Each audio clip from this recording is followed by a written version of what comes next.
Welcome to guys kitchen. க்ரீனிஷாக ஒரு பன்னீர் பண்ணலாமா?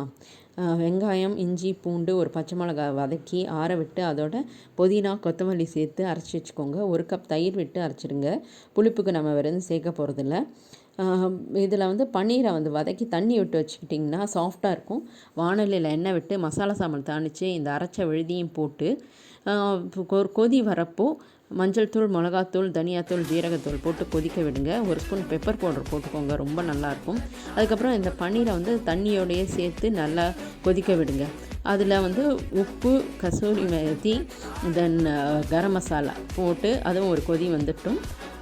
நம்மளுக்கு இது க்ரீம் இல்லாததுனால நான் பால் எடுத்து ஸ்பூனில் அடித்து போட்டிருக்கேன். நீங்களும் வேணால் ட்ரை பண்ணலாம். டேஸ்ட் நல்லா என்ஹான்ஸ் பண்ணி கொடுக்கும். அதுக்கப்புறம் லாஸ்ட்டாக நெய்யில் காஷ்மீரி மிளகாத்தூள் போட்டு வதக்கி அது மேலே போட்டுருங்க. கலர்ஃபுல்லாகவும் இருக்கும், ரொம்ப டேஸ்ட்டும் சூப்பராக இருக்கும். ட்ரை பண்ணி பார்த்து எப்படி இருக்குன்னு சொல்லுங்கள். மறக்காமல் சப்ஸ்கிரைப் பண்ணி